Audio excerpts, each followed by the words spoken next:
తెలంగాణ రాష్ట్రంలో caste survey ఒకటి బయటకు వచ్చింది. మనకు తెలుసు దేశం మొత్తం కూడా ఈ సంవత్సరం సెన్సస్ జరగబోతుందని చెప్పి. సెన్సస్కి సర్వేకి తేడా ఏంటి? సెన్సస్ అనేది యూనియన్ లిస్ట్, కేంద్ర జాబితా.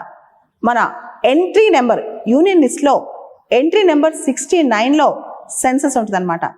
సర్వే అనేది రాష్ట్రాలు చేసుకోవచ్చు. రాష్ట్రాలు ఆ రాష్ట్రానికి సంబంధించిన సామాజిక, ఆర్థిక, కులపరమైన స్థితిగతులు తెలుసుకునేందుకు సర్వేలు చేయొచ్చు అన్నమాట. అయితే ఈ సర్వేకి సంబంధించి తెలంగాణలో జరిగిన సర్వేకి సంబంధించి కొంతవరకు ఈ సర్వే మంచిదే అని చెప్తున్న వాళ్ళు ఉన్నారు. ఇంకొంతమంది ఈ సర్వేలో సరైన ముఖ చిత్రం, తెలంగాణ సామాజిక, ఆర్థిక, కుల ముఖ చిత్రం కనిపించట్లేదు, దీనిలో చాలా అవకతవకలు ఉన్నాయి అనే వాళ్ళు కూడా ఉన్నారు. అసలు ఈ సర్వే ఏం చెప్తుంది? తెలంగాణ జరిపిన ఈ సర్వేలో ఏం తెలియంది? ఇదే పెద్ద క్వశ్చన్ అనమాట. యాక్చువల్లీ తెలంగాణలో 2001కి 2011కి మధ్య జనాభా గ్రోత్ రేట్ అనేది దాదాపు 13% ఉంది. 2011 సెన్సస్ కనుక మనం తీస్తే కనుక 2011 నుంచి 2021 వరకు కూడా అదే డికేడల్ గ్రోత్ రేట్ మనం చూస్తే ఉదాహరణకి 13% పెరిగారు అనుకుందాం.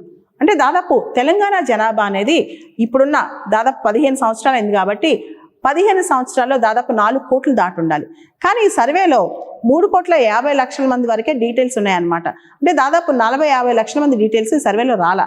అంటే వీళ్ళందరూ ఏ కులానికి చెందినట్టు, వీళ్ళ సామాజిక ఆర్థిక స్థితిగతులు ఎలా ఉన్నట్టు, ఇది ప్రధానమైన ప్రశ్న. రెండో ప్రశ్న, కేసీఆర్ గారు ఇంతకుముందు చేపట్టిన సమగ్ర కుటుంబ సర్వే, దానికి సంబంధించి కనుక మనం చూస్తే దానిలో బీసీల సంఖ్య దాదాపు 61% ఉంది. కానీ ఇప్పుడు బీసీల సంఖ్య 56.33% ఉంది. ఇప్పుడు తెలంగాణ గవర్నమెంట్ తీసుకొచ్చిన ఈ సర్వేలో బీసీల శాతం 56.33% ఉంది, ఇంక్లూడింగ్ ముస్లిమ్స్ అనమాట. అప్పుడు కూడా ఇంక్లూడింగ్ ముస్లిమ్స్. అయితే ఈ 56.33% అనేది ఏదైతే ఇంతకు ముందు ఉన్న సర్వే ప్రకారం చూస్తే కనుక 61% ఉంది, ఇప్పుడు 56% ఉంది. ఇది ఎలా తగ్గుద్ది? ఇంకా చెప్పాలంటే అసలు బీసీలు ఇంకా తెలంగాణలో ఎక్కువ ఉన్నారు, వీళ్ళకి ఇంకా అనేక విషయాల్లో వాటా కావాలి, ప్రభుత్వ రిజర్వేషన్లో వాటా పెరగాలి, 42% రిజర్వేషన్ కాదు ఇంకా ఎక్కువ రావాలి వాళ్ళకి. దాంతోపాటు స్థానిక ప్రభుత్వాల్లో 42% రిజర్వేషనే కాదు కానీ ఇంకా రిజర్వేషన్ వాళ్ళకి ఎక్కువ కావాలి. అంతేకాదు అసలు బీసీలకు అందాల్సిన ప్రాపర్ వెల్ఫేర్ స్కీమ్స్ కానీ, సంక్షేమం కానీ, వాళ్ళకి సంబంధించిన పాలసీస్ కానీ పూర్తి స్థాయిలో తెలంగాణలో జరగట్లేదు. దానికి ప్రధానమైన కారణం బీసీ రిలేటెడ్ డేటా అనేది సరిగా లేకపోవడమే. ఇంకొకటి ఆలోచిస్తే కనుక ఇంతకు ముందు అంటే సమగ్ర కుటుంబ సర్వేలో తెలంగాణలో ఎస్సీలు ఎక్కువ ఉన్నారు, ఇప్పుడు ఎస్సీలు తక్కువ ఉన్నారు. తెలంగాణలో షెడ్యూల్డ్ క్యాస్ట్ జనాభా విషయానికి వస్తే 2011 సెన్సస్ ప్రకారం 15.43% ఉంటే సమగ్ర కుటుంబ సర్వే ప్రకారం 18% ఉన్నారు. ఈ 18% సమగ్ర కుటుంబ సర్వే చెప్తే ఇప్పుడు మాత్రం ఎస్సీ జనాభా తెలంగాణలో కేవలం 17.43% ఎలా ఉంటారు? అంటే ఇంతకు ముందు దానికంటే ఎక్కువ ఎస్సీల సంఖ్య తగ్గిందా? ఇది కరెక్ట్గా తీసారా ఈ జాబితా? ఇదే ప్రధానమైన ప్రశ్న అనమాట. రెండో ప్రశ్న, అదేవిధంగా తెలంగాణలో ఎస్టీ జనాభా సెన్సస్ 2011 ప్రకారం 9.3% ఉంటే సమగ్ర కుటుంబ సర్వే ప్రకారం 10% ఉంది, ఇప్పుడు 10.48% ఉంది. ఇలా చూసుకుంటూ పోతే ఈ పర్సంటేజ్లు ఇంతగా చేంజెస్ ఎలా వచ్చాయి? అసలు తెలంగాణలో ప్రస్తుతం ఉన్న జనాభాకి రిఫ్లెక్ట్ అవుతుందా? పూర్తి స్థాయిలో డేటా తీసుకున్నారా? ఇదే ప్రశ్న అనమాట. తెలంగాణలో జరిగిన ఈ మొత్తం క్యాస్ట్ సర్వేలో తెలంగాణలో బీసీ జనాభా తీసుకుంటే 56.33% అనమాట. దానిలో హిందూస్, ముస్లిమ్స్, క్రిస్టియన్స్, ఎవరైతే ఎస్సీలు క్రిస్టియన్స్గా కన్వర్ట్ అయ్యారో మొత్తం హిందూస్, ముస్లిమ్స్, కన్వర్టెడ్ క్రిస్టియన్స్ వీళ్ళందరినీ చూస్తే 56.33% ఉంది బీసీ జనాభా. ఇంతకుముందు 61% ఉన్నప్పుడు ఇప్పుడు 56% ఎలా ఉంటుంది? సో బీసీలకు అన్యాయం జరిగినట్లు కాదా అని చెప్పి బీసీ వర్గ నేతలు ప్రశ్నిస్తున్నారు. అసలు ఈ క్యాస్ట్ సర్వే వల్ల లాభం ఏంటి? మనం చూస్తే 2 years బ్యాక్ బీహార్ చేసింది ఇలాంటి క్యాస్ట్ సర్వే. నిజంగా క్యాస్ట్ సర్వే చాలా ఇంపార్టెంట్.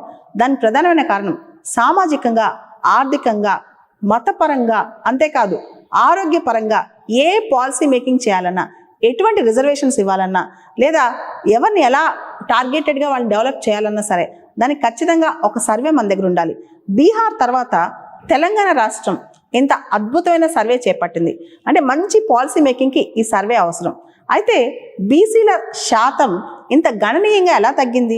ఇంతకుముందేమో 60-61% ఉన్నప్పుడు ఇప్పుడు 56% ఎలా తగ్గిందంటే దానికి ఒక కారణం అయితే ఉంది. అది కూడా కొంత కారణం అయి ఉండొచ్చేమో. ఎప్పుడైతే ఆంధ్ర తెలంగాణ డివైడ్ అయ్యాయో ఆ టైంలో ఆంధ్రాకు చెందిన బీసీస్ 26 రకాల బీసీస్ని ఇక్కడి నుంచి ఎక్స్క్లూడ్ చేసాం అనమాట, మనం మినహాయించాం అనమాట. వాళ్ళు దాదాపు వాళ్ళ సంఖ్య కొన్ని లక్షల్లో ఉండొచ్చు. అది 4 లక్షలు ఉంటుందా 5 లక్షలు ఉంటుందా స్పష్టత లేదు, కానీ కొన్ని లక్షల్లో ఉండొచ్చు. అయినంత మాత్రం ఇంత గణనీయంగా తగ్గుద్దా అని చెప్పి ప్రశ్నిస్తున్నారు. అంటే ప్రాపర్గా ఒక క్వాంటిఫైబుల్ డేటా బీసీ కానీ ఎస్సీ కానీ ఎస్టీ కానీ జనాభా తీసుకుంటే కనుక నిజంగా పాలసీ మేకింగ్లో మనం చాలా క్వాలిటేటివ్ చేంజ్ తీసుకురావచ్చు అనమాట. దానికి ప్రాపర్ అప్రోచ్ ఉండాలి. సో దీనికి సంబంధించి ఇంకా బెటర్ ఎక్సర్సైజ్ గవర్నమెంట్ చేస్తే బాగుండేదని చెప్పి నిపుణులు చెప్తున్నారు. ఏదైతే సెన్సస్ 2011 ఉందో, సమగ్ర కుటుంబ సర్వే 2014 ఉందో, ఇప్పుడు క్యాస్ట్ సర్వే 2025 ఉందో, తెలంగాణకి సంబంధించిన డేటా ఏదైతే ఉందో దానికి సంబంధించి ఆంథ్రోపాలజికల్, సోషలాజికల్ మరియు ఎకనమిక్ ఎక్స్పర్ట్స్ని గవర్నమెంట్ కన్స్టిట్యూట్ చేసి యాక్చువల్లీ డేటాస్ మొత్తం ఒకసారి స్టడీ చేయించాలి. రిలయబుల్గా ఒక రికమెండేషన్స్ తీసుకురావాలి.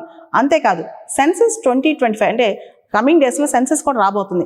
ఆ డేటాను కూడా దీనిలో అనుసంధానం చేసి కంప్లీట్ పిక్చర్ తీసుకొచ్చి అప్పుడు తెలంగాణని ప్రాపర్గా పాలసీ మేకింగ్లో ముందుకు తీసుకెళ్ళొచ్చు అనమాట.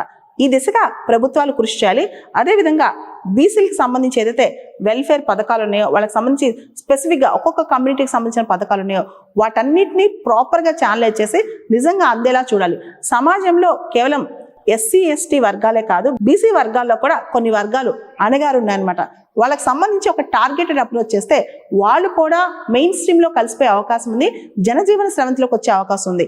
ఈ అవకాశం కల్పించేందుకు ప్రభుత్వం ఇలాంటి సర్వేల్లో క్వాంటిఫైబుల్, ప్రాపర్, రిలయబుల్ డేటా తీసుకురావాలి.